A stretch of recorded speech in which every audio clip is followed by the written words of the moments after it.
السلام علیکم ورحمۃ اللہ۔ گزشتہ دنوں صحابہ کرام رضوان اللہ علیہم اجمعین کی گستاخی ہوئی اور ان کو معاذ اللہ بدر و احد سے بھاگنے والے قرار دیا گیا، اور اس طرح گستاخانہ الفاظ اور نازیبہ الفاظ صحابہ کے بارے میں کہے گئے۔ اور میں نے جو ویڈیو اپلوڈ کی گزشتہ دنوں چینل پر ناظر عباس رضوی کی گستاخی کو ہائی لائٹ کیا، اس کے نیچے بہت سارے لوگوں نے اہل تشیع نے کمنٹس کی ہے کہ صحابہ بھاگ گئے تھے، قرآن پاک کی فلاں آیت وہ بتا رہی ہے کہ صحابہ میدان جنگ سے احد سے بھاگ گئے تھے معاذ اللہ۔ تو اس طرح کی باتیں شیئر کی جا رہی ہیں۔ تو یہاں پر میں سب سے پہلے یہ بتانا چاہ رہا ہوں کہ صحابہ کرام رضوان اللہ علیہم اجمعین وہ ہستیاں ہیں جن کو تاریخ کے آئینے میں نہ پرکھا جائے، تاریخ میں نہ دیکھا جائے۔ صحابہ قرآنی شخصیات ہیں، اور رسول اللہ صلی اللہ علیہ وسلم کے فرامین صحابہ کے بارے میں موجود ہیں۔ جب قرآن موجود ہے، صحابہ کی مدح افزائی کر رہا ہے، تو ہمیں تاریخ کو دیکھنے کی کیا ضرورت ہے؟ تو صحابہ کرام رضوان اللہ علیہم اجمعین وہ لوگ ہیں جو قرآن میں جن کا ذکر ہے، صحابہ کی تعریفیں، صحابہ کی عظمت، صحابہ کی شان کو اللہ تعالیٰ نے بیان کیا ہے، اور تقریباً 2200 قرآن کی آیتیں ہیں جو صحابہ کی شان میں، فضیلت میں، ان کی معافی کے بارے میں اللہ تعالیٰ نے نازل فرمائی ہے۔ اور صحابہ سے کوئی غلطی ہوئی بھی ہے تو اللہ تعالیٰ نے انہیں معاف فرما دیا ہے، معافی کا اعلان کیا ہے۔ اور صحابہ کرام رضوان اللہ علیہم اجمعین وہ ہیں جو رسول اللہ صلی اللہ علیہ وسلم کے شاگرد ہیں، جنہوں نے نبی کو دیکھا ہے، وہ لوگ ہیں نبی کے تربیت یافتہ ہیں، اور رسول اللہ صلی اللہ علیہ وسلم نے جن کو جنت کی بشارتیں سنائی ہیں، ان میں وہ صحابہ بھی ہیں جو بدر و احد میں بھی شریک تھے، جن کو جنت کی بشارتیں سنائی ہیں۔ صحابہ کرام رضوان اللہ علیہم اجمعین کے لیے اللہ تعالیٰ نے قرآن میں فرمایا وَكُلًّا وَعَدَ اللَّهُ الْحُسْنَى، کے لیے جنت کا وعدہ ہے۔ اولئک هم الراشدون، اولئک هم المفلحون، اولئک هم المؤمنون حقا، حق سچے مومن ہیں۔ رضی اللہ عنہم ورضوا عنہ، وہ مجھ سے راضی، میں ان سے راضی ہو گیا۔ صحابہ کرام کے لیے تو اللہ تعالیٰ نے یہ القابات اور یہ الفاظ قرآن پاک کے نازل فرمائے ہیں۔ تو صحابہ کرام رضوان اللہ علیہم اجمعین کے بارے میں کوئی بھی بات کرنے سے پہلے یہ انسان سوچ لے کہ صحابہ وہ لوگ ہیں جن کا قرآن میں ذکر ہے، اللہ نے تعریفیں کی ہیں، نبی کے شاگرد ہیں۔ کسی کے شاگرد کی اگر برائی کی جائے تو در حقیقت استاد کی برائی ہوتی ہے۔ صحابہ کی برائی اگر کوئی کرے گا تو در حقیقت رسول اللہ صلی اللہ علیہ وسلم کی برائی اور گستاخی کر رہا ہے۔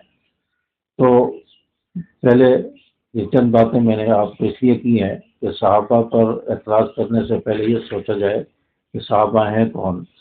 ہمارے بات کرنے سے صحابہ کا کچھ نہیں بگڑے گا، صحابہ کی شان میں کمی نہیں آئے گی، ہمارا ایمان ختم ہو جائے گا، ہمارا ایمان خطرے میں پڑ جائے گا۔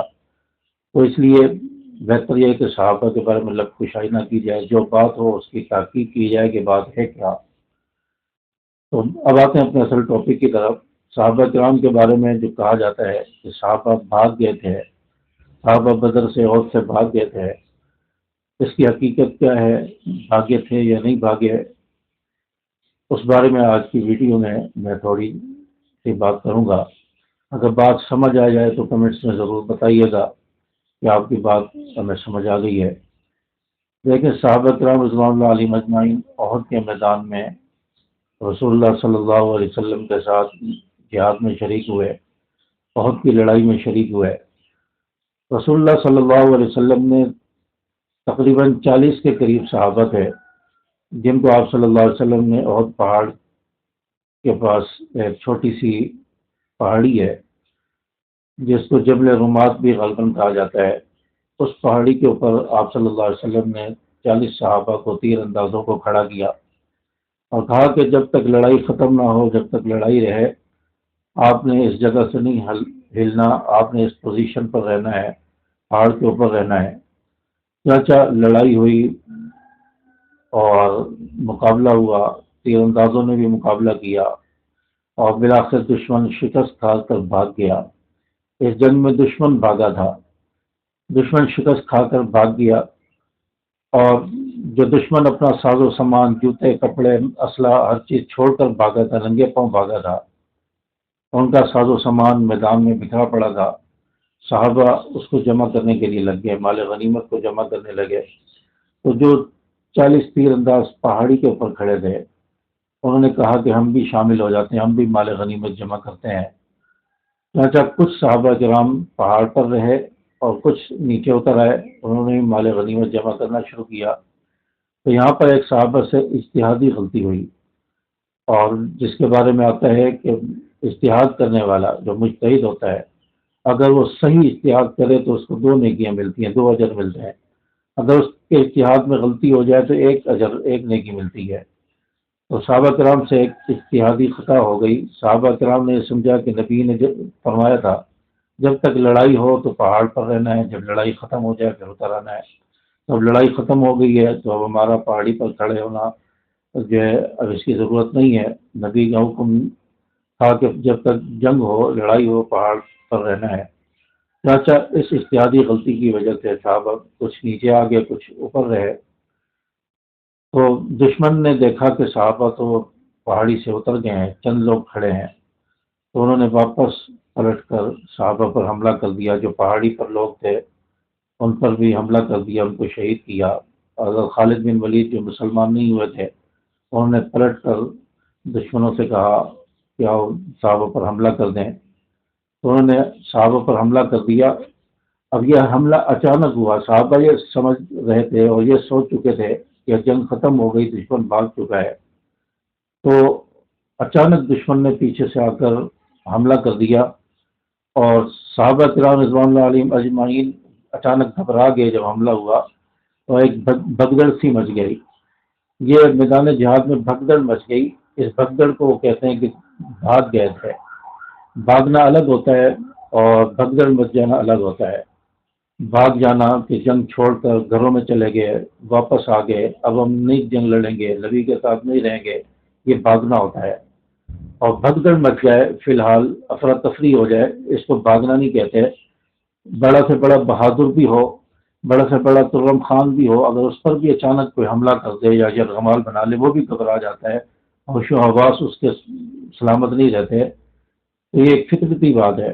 صحابہ کرام پر ایک حملہ ہوا، اچانک حملہ ہو گیا، کافی سارے صحابہ شہید ہو گئے۔ صحابہ میں ایک بھگدڑ مچ گئی، اپنے آپ کو بچانے کی فکر میں لگے، اور رسول اللہ صلی اللہ علیہ وسلم اس میدان میں جہاد میں شریک تھے۔ آپ صلی اللہ علیہ وسلم کی حفاظت ضروری تھی، اور اتنے میں یہ خبر بھی پھیل گئی کہ رسول اللہ صلی اللہ علیہ وسلم شہید ہو گئے۔ صحابہ کے حوصلے اور پست ہو گئے، صحابہ غمگین ہو گئے، صحابہ بے چین ہو گئے۔ تو صحابہ کی پریشانی اللہ تعالیٰ نے اس کو بیان کیا ہے کہ یہ غم پریشانی ہماری طرف سے تھی، تاکہ آگے آنے والے حالات کے لیے آپ کو تیار کیا جائے۔ اس طرح کے حالات آ جائیں تو اس پہ کس طرح آپ نے ثابت قدم رہنا ہے۔ چنانچہ اللہ تعالیٰ نے یہ حالات صحابہ کرام پر بھیجے، اور پھر اللہ تعالیٰ نے ان کو معاف بھی کر دیا۔ دوسری جگہ فرمایا اللہ تعالیٰ نے قرآن پاک میں کہ ان کو معاف بھی کر دیا اللہ تعالیٰ نے۔ جب اللہ نے معاف کر دیا تو ہم اور یہ دشمن یہ کون ہوتے ہیں ان پر اعتراض کرنے والے؟ چنانچہ اس طرح ایک بھگدڑ ہوئی کہ بعد میں خبر ملی کہ رسول اللہ صلی اللہ علیہ وسلم زخمی ہیں، شہید نہیں ہوئے۔ صحابہ کو حوصلہ ملا کہ صحابہ نے نئے سرے سے لڑنے کا آغاز کیا، اور کہا کہ ہم زخمی ہیں، جو کچھ بھی ہے ہم دوبارہ جنگ لڑیں گے اور اپنی شکست کا بدلہ لیں گے۔ چنانچہ اگر دشمن واپس جاتے جاتے پھر دشمن کو خیال آیا کہ صحابہ تو زخمی ہیں، حوصلے پست ہو چکے ہیں، بھگدڑ مچ چکی ہے، چنانچہ واپس جاؤ، صحابہ پر حملہ کرو۔ جب دشمن واپس آیا، دوبارہ حملہ کیا، تو صحابہ نے بڑی دلیری اور بہادری کے ساتھ دشمن کا مقابلہ کیا، اس کو نہ تو چنے چپائے، دن میں تارے دکھا دیے۔ تو صحابہ کرام رضوان اللہ علیہم اجمعین کے اندر جو بھگدڑ مچی میدان جہاد میں، عہد میں، جو ایک وقتی طور پر تھی، ایک فطرتی عمل تھا، تو اس بھگدڑ کو یہ کہتے ہیں کہ صحابہ بھاگ گئے تھے، حالانکہ صحابہ بھاگے نہیں تھے۔ صحابہ ثابت قدم رہے، اور میدان میں رہے، اپنے آپ کو محفوظ کیا، اپنے آپ کو جو مختلف جگہ پر اپنے آپ کو چھپا لیا، بیٹھ گئے۔ اور آپ صلی اللہ علیہ وسلم کے ساتھ بھی کچھ صحابہ تھے، وہ آپ کے ساتھ رہے، آپ کی حفاظت کرتے رہے۔ سپہ سالار کی حفاظت یہ ضروری ہوتی ہے۔ چنانچہ اس طرح بدر کے میدان میں، احد کے میدان میں صحابہ کو شکست ہوئی، اور یہ شکست اللہ تعالیٰ نے اس لیے دی کہ تاکہ دشمن کا حوصلہ بڑھے۔ اگر بدر میں بھی صحابہ کو فتح ہوتی، احد میں بھی صحابہ کو فتح ہوتی، تو دشمن کہتا کہ انہی کے مقدر میں فتح ہے، ہم ان کا مقابلہ نہیں کرتے، ہم ان کے ساتھ سامنے نہیں آتے، ہمیں تو شکست ملنی ہے، نقصان ہونا ہے۔ تو دشمن پیچھے ہٹ جاتا، دشمن دوبارہ میدان میں نہ آتا۔ تو ایک مرتبہ اللہ تعالیٰ نے فتح دے دی، دوسری مرتبہ شکست دے دی، دشمن کا حوصلہ بڑھ گیا کہ ہم ان پر حملہ کر سکتے ہیں، ہم ان کو شکست دے سکتے ہیں۔ تو اگلی جنگوں میں دشمن پہلے سے بڑھ کر آیا، اور ادھر اللہ تعالیٰ نے صحابہ کو کامیابی دی، فتح دی، اور دل کھول کر انہوں نے دشمن کی پٹائی کی، دشمن کو مارا۔ تو پہلے سے بڑھ کر جب دشمن آیا تو اس کا نقصان بھی زیادہ ہوا۔ تو یہ ایک حکمت عملی تھی اور اللہ تعالیٰ کی مشیت تھی کہ تاکہ ایک مرتبہ دشمن کو شکست ہوگی تو یہ پھر پہلے سے بڑھ کر آئیں گے اور حوصلے سے، جذبے سے آئیں گے، زیادہ تعداد میں آئیں گے تو زیادہ مارے جائیں گے۔ تو یہ اللہ تعالیٰ کی مشیت تھی۔ چنانچہ بدر و احد کے صحابہ دونوں میدان میں ڈٹے رہے، کوئی نہیں بھاگا، صرف ایک وقتی طور پر افراتفری پھیلی اور اللہ تعالیٰ نے اس کو بھی معاف کر دیا۔ تیر انداز جو نیچے اتر آئے تھے، اللہ تعالیٰ نے انہیں بھی معاف کر دیا، وہ ایک اجتہادی خطا تھی۔ چنانچہ کسی دشمن کی چال میں نہ آیا جائے، کسی دشمن کی بات میں نہ آیا جائے کہ صحابہ بھاگ گئے تھے، یہ ہوا وہ ہوا۔ تو صحابہ پرانی شخصیات ہیں، صحابہ کے بارے میں بات کرنے سے پہلے سوچا جائے اور مؤدبانہ الفاظ صحابہ کے بارے میں استعمال کیے جائیں۔ اس طرح کے بیہودہ الفاظ صحابہ کے بارے میں زبان سے نہ نکالے جائیں۔ صحابہ کی گستاخی ہو گئی تو ہمارا ایمان ختم ہو جائے گا، خطرے میں پڑ جائے گا۔